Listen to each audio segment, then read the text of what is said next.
ಬಾನು ಮುಸ್ತಾಕ್ಗೆ ಅಂತಾರಾಷ್ಟ್ರೀಯ ಬುಕ್ಕರ್ ಪ್ರಶಸ್ತಿ. ಕನ್ನಡಕ್ಕೆ ಇತಿಹಾಸದ ಜಯ. ಹಾಸನ ಜಿಲ್ಲೆಯ ಲೇಖಕಿ, ವಕೀಲ ಹಾಗೂ ಸಾಮಾಜಿಕ ಕಾರ್ಯಕರ್ತೆ ಬಾನು ಮುಸ್ತಾಕ್ ಅವರು 2025ರ ಅಂತಾರಾಷ್ಟ್ರೀಯ ಬುಕ್ಕರ್ ಪ್ರಶಸ್ತಿಯನ್ನು ಜಯಿಸಿದ್ದಾರೆ. ಈ ಪ್ರಶಸ್ತಿಯನ್ನು ಅವರಿಗೆ ಹೃದಯ ದೀಪ ಎಂಬ ಕನ್ನಡದ ಕೃತಿಗೆ ಲಭಿಸಿದೆ. ಈ ಪುಸ್ತಕದಲ್ಲಿ 12 ಕಥೆಗಳಿವೆ. ಈ ಪುಸ್ತಕವನ್ನು ಇಂಗ್ಲಿಷಿಗೆ ದೀಪಾ ಪಾಸ್ತಿ ಅನುವಾದಿಸಿದ್ದರು. ಅನುವಾದದ ನಂತರ ಈ ಕೃತಿ ಜಗತ್ತಿನ ಪಾಠಕಾರರ ಮನಸ್ಸು ಗೆದ್ದು ಬುಕ್ಕರ್ ಪ್ರಶಸ್ತಿಯನ್ನು ಗೆದ್ದಿತ್ತು.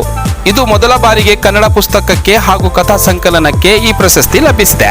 ಬಾನು ಮುಸ್ತಾಕ್ ತಮ್ಮ ಬರವಣಿಗೆಯಲ್ಲಿ ಮಹಿಳೆಯರ ಜೀವನದ ನಿಜವಾದ ಅನುಭವ, ಹೋರಾಟ ಹಾಗೂ ಧಾರ್ಮಿಕ ಭೇದ ಭಾವದ ಬಗ್ಗೆ ಮಾತನಾಡಿದ್ದಾರೆ.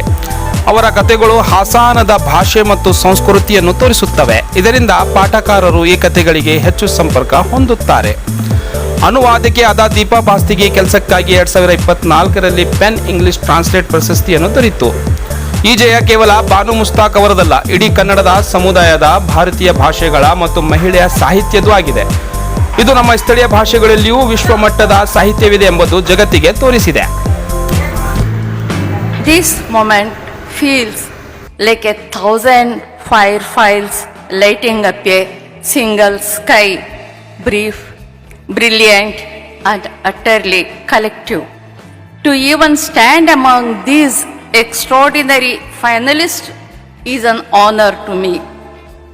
I will never forget, and I accept this great honor not as an individual but as a voice raised in chorus with so many others.